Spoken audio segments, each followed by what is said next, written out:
నిన్ను మార్చని ప్రార్థన నీ ద్వారా కార్యాలు చేయదండి. ప్రార్థన చేసే ప్రాముఖ్యమైన పని ద ప్రేయర్ అండ్ ఫాస్టింగ్. ప్రార్థన ఉపవాసం చేసే అతి శక్తివంతమైన పని ఏంటంటే it will first change you. అది నీలో ఒక మార్పును కలుగు చేస్తుంది. నిన్ను దేవుడు కోరిన వ్యక్తిగా మారుస్తుంది. నిన్ను ఒక శక్తివంతమైన వ్యక్తిగా, నీలో ఒక రూపాంతరం, ఒక ట్రాన్స్ఫర్మేషన్, నీలో ఒక గొప్ప మార్పును కలిగిస్తుంది. నీలో పనిచేయని ప్రార్థన నీ కొరకు పనిచేయదు. నీలో పనిచేయని ప్రార్థన నీ ద్వారా పనిచేయదు. చాలాసార్లు మనకేదో దీవెన పొందడానికి, ధనం సంపాదించడానికి చాలా ఆలోచిస్తాం. ఎక్కడొక వెళ్ళిపోవాలనుకుంటాం, ఏదో చేసేయాలనుకుంటాం, ఎవరో ఏదో చెప్తే ప్రార్థన చేయగలిగితే ఆ కొండ పైన దేవుడితో సమయం గడపనుకోవాలని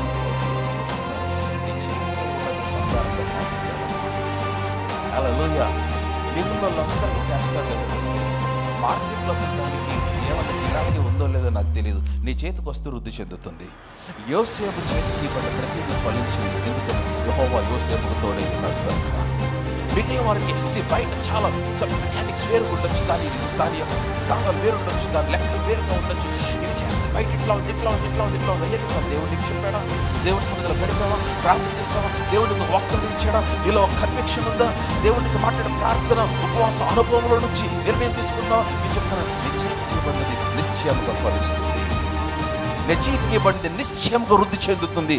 ఎందుకని నువ్వు కొండపైన అనుభవంలో నుంచి వస్తున్నావు గనక. So God wants you to be prosperous. God wants you to be fruitful. నువ్వు ఫలభరితముగా ఉండాలని. సమస్యలు తీసేయమంటే కుదరవు. సమస్యలు ఉంటే వాటన్నిటిని హ్యాండిల్ చేసే కృప దేవుడు నీకు ఇస్తాడు. మత్తయి సువార్త 17వ అధ్యాయము 17వ వచనం చదువుదాం. అందుకు యేసు విశ్వాసము లేని మూర్ఖతరము వారలారా. నా యేసు ప్రభు యాక్చువల్గా గద్దించిన మాట ఇది. You faithless and perverse generation. విశ్వాసం లేని మూర్ఖతరము వారలారా. నా 2 మాటలు ఇక్కడ యేసుప్రభు వారు వాడారు. విశ్వాసం లేని వారు అన్నాడు, మూర్ఖతరము వారు అన్నాడు.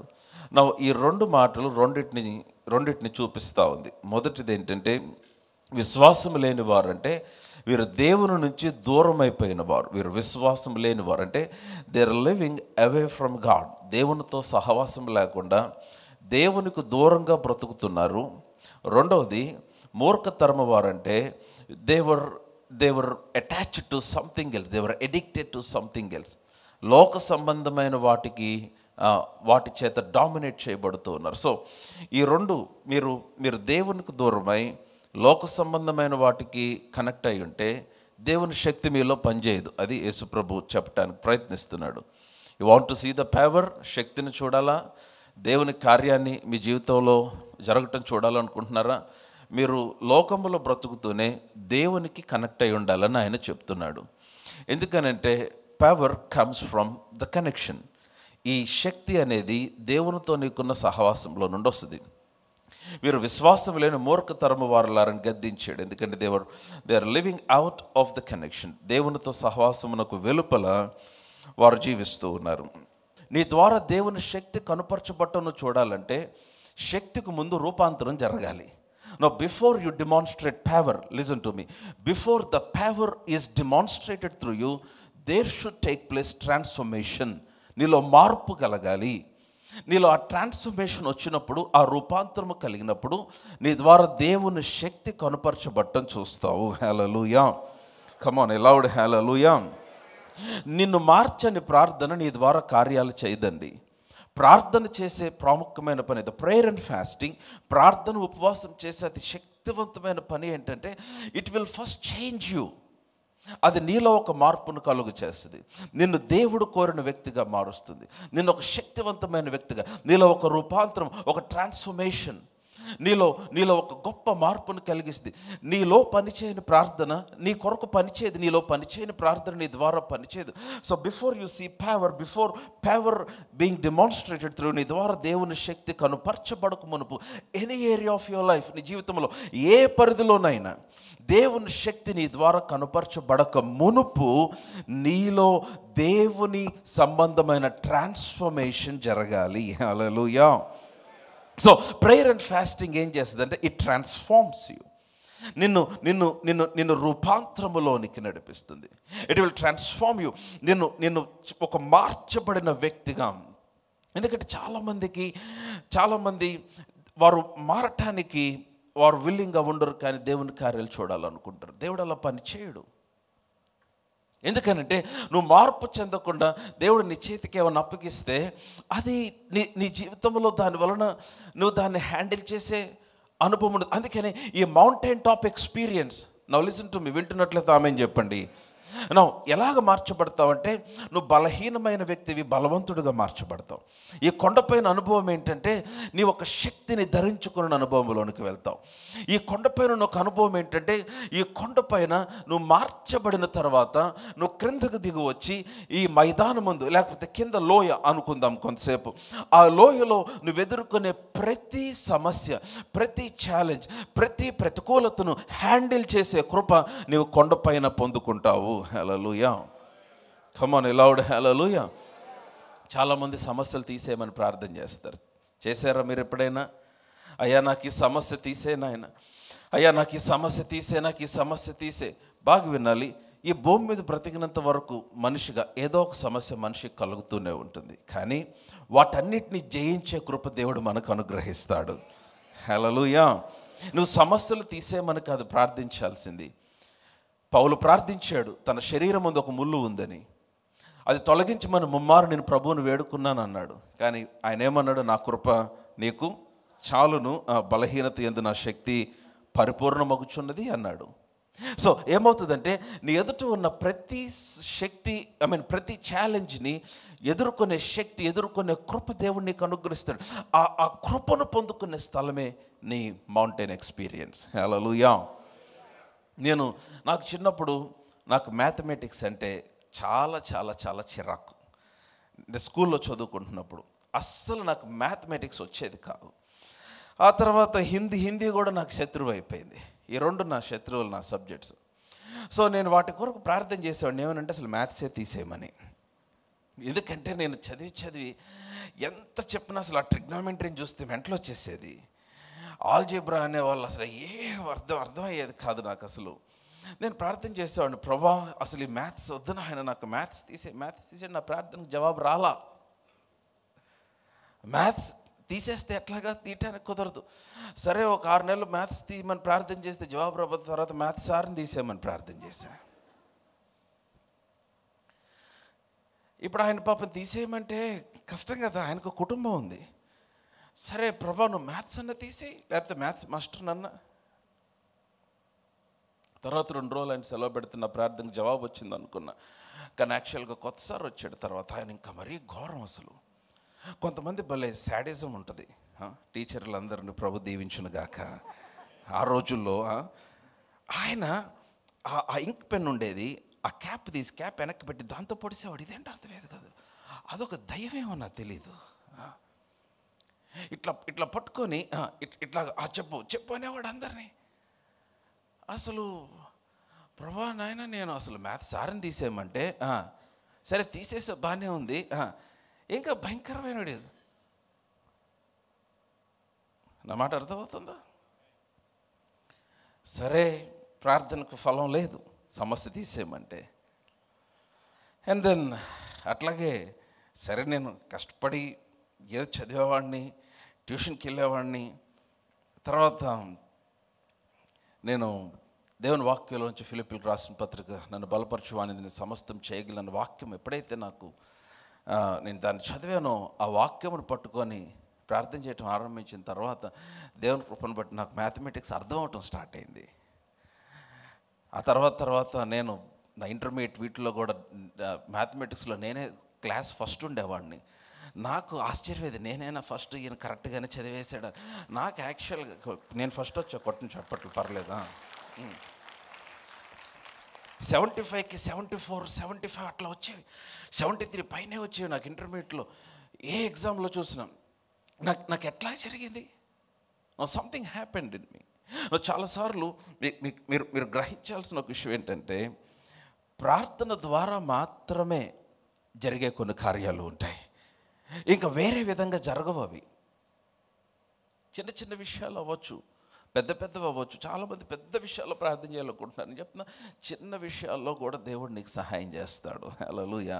యాజ్ ఐ స్టడీయింగ్, నేను ఒక ఒక ఒక ఒక వ్యక్తి గురించి చదవటం స్టార్ట్ చేశాను. నాకు సడన్గా it popped up and then I began to read about him. His name is George Washington Carver. In the image అదే నా put the picture. George Washington Carver. అతడు he was an American agricultural scientist. అతను civil war టైంలో జన్మించాడు. భయంకరమైన slavery, ఎందుకంటే నల్ల జాతీయుడు, is an African, black American.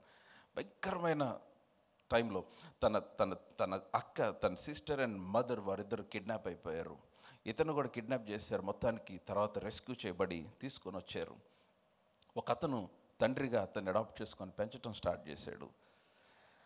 చదువుకోవటానికి కూడా అవకాశం లేదు, ఎందుకంటే భయంకరమైన పేదరికం, చాలా సెగ్రిగేషన్ ఉండేది. నల్ల జాతీయుడు, స్లేవ్గా ఉన్నాడు, బానిసగా వచ్చాడు అమెరికా దేశానికి. ప్రతి చిన్నదానికి ప్రశ్న అడిగేవాడంట. వాళ్ళ నాన్న దగ్గరికి వెళ్ళి, డాడీ గ్రేప్స్ ఎందుకు రెడ్గా ఉన్నాయి అని అడిగేవాడంట. వాళ్ళ నాన్న అనేవాడంట, ఏమరా నాకు తెలియదు అంటే, సరే దేవుడి కన్నా తెలుసా అనేవాడంట. ఖచ్చితంగా దేవునికి తెలుసు అంటే, సరే నేను వెళ్ళి ఆయన అడుగుతా అనేవాడంట. అని లోపలికి వెళ్ళిపోయేవాడంట. వాళ్ళ నాన్న నిజంగా వెళ్ళి దేవుడిని అడుగుతాడేమో, ఎవరో ఒక వ్యక్తిని కలవటానికి వెళ్ళినట్టుగా వెళ్ళిపోయాడంట. లోపలికి వెళ్ళిపోయి తర్వాత వచ్చి డాడీ యాపిల్ ఎందుకు రౌండ్గా ఉందని అడిగేవాడంట. చిన్నప్పుడు ఏమో నాకు తెలియదు, దేవునికన్నా తెలుసా? ఆఫ్ కోర్స్ దేవునికి తెలుసు. మళ్ళీ సరే నేను దేవుని అడుగుతా. మళ్ళీ లోపలికి యాపిల్ పట్టుకొని లోపలికి వెళ్ళిపోయాడంట. ప్రభా ఎందుకని? సరే ఒకనొక టైంలో చాలా భయంకరమైన సంక్షోభం అమెరికాలో వచ్చింది. ఎంత సంక్షోభం అంటే, ఆ దినాల్లో ఉన్న ఫార్మర్స్ అందరూ కూడా కాటన్ పండించేవాళ్ళు. ఈ కాటన్ సీడ్స్ వేసి ఆ రైతులందరూ కూడా ఈ కాటన్ చేసేవాళ్ళు. అది ఎంతగా అయిపోయిందంటే, ఇంక అసలు ఏమాత్రము కూడా దాన్ని పండించడంలో ప్రయోజనం లేకుండా అయిపోయింది. నేల క్షీణించిపోయిందంట, సాయిల్ అంతా కూడా పాడైపోయింది. చాలా హార్డ్ హార్వెస్టింగ్ చేయడానికి వాళ్ళు ప్రయత్నం చేస్తున్నారు. అసలు ఏవి చాలా కష్టంగా ఉంది.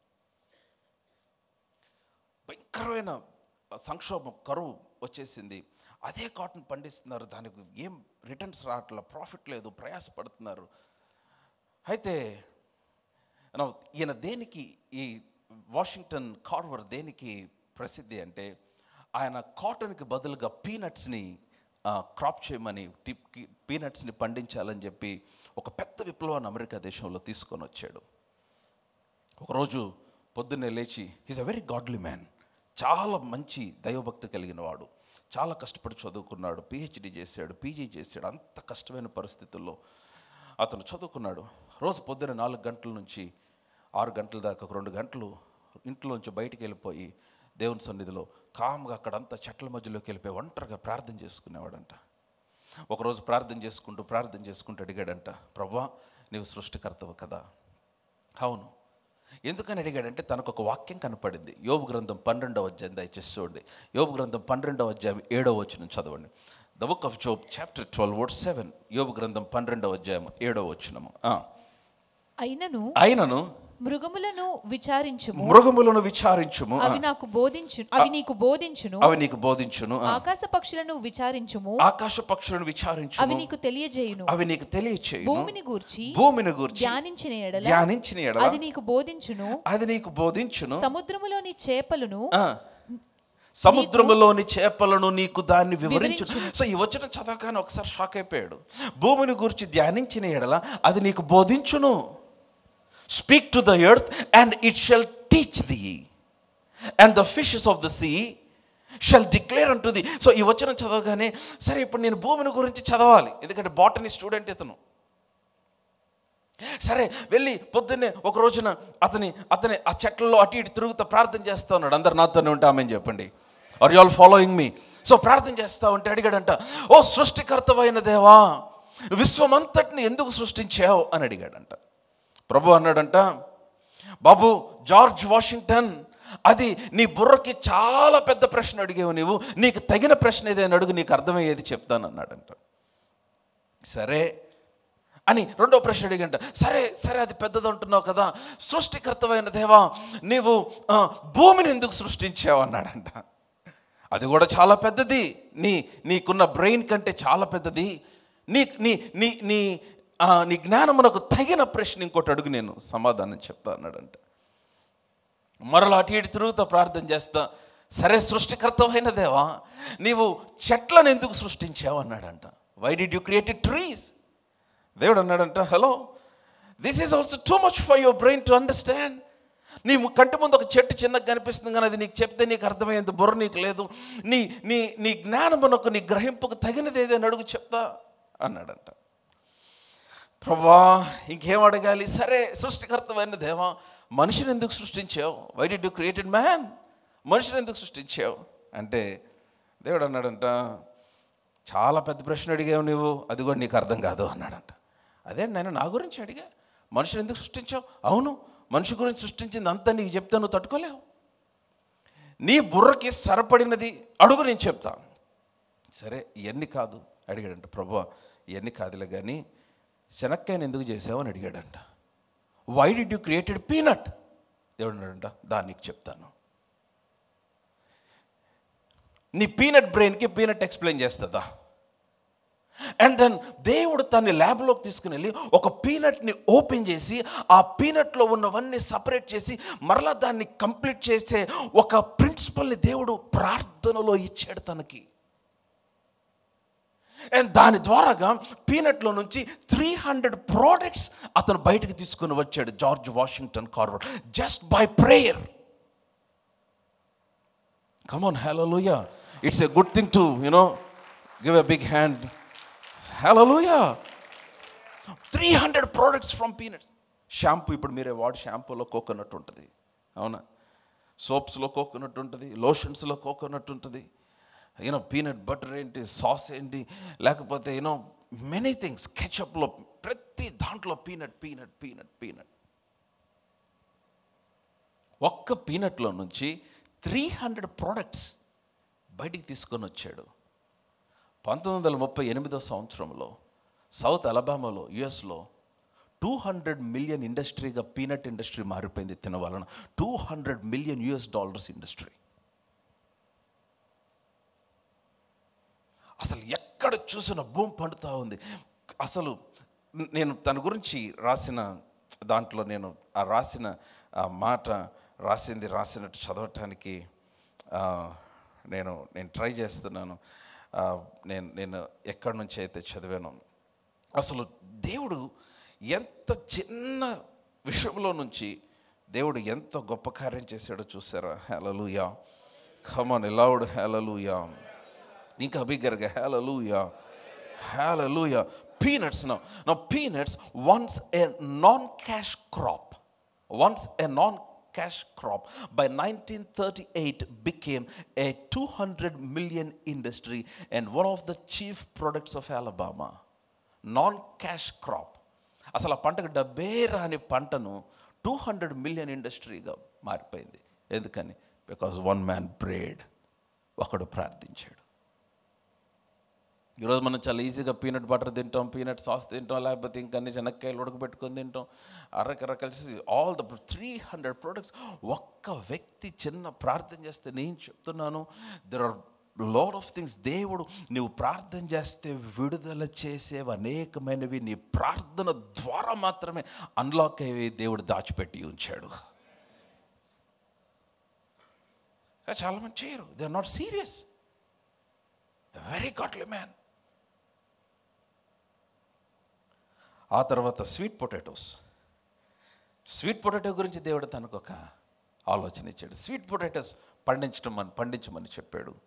అండ్ దాని క్రాప్ మారిపోయింది.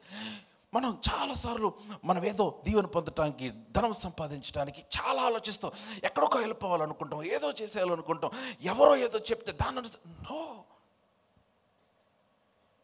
దేవుడు నీ చేతికి ఇచ్చిన ఒక చిన్న పీనట్లో నుంచి దేవుడు ఆ వ్యక్తిని ఎట్లాగ చేశాడు.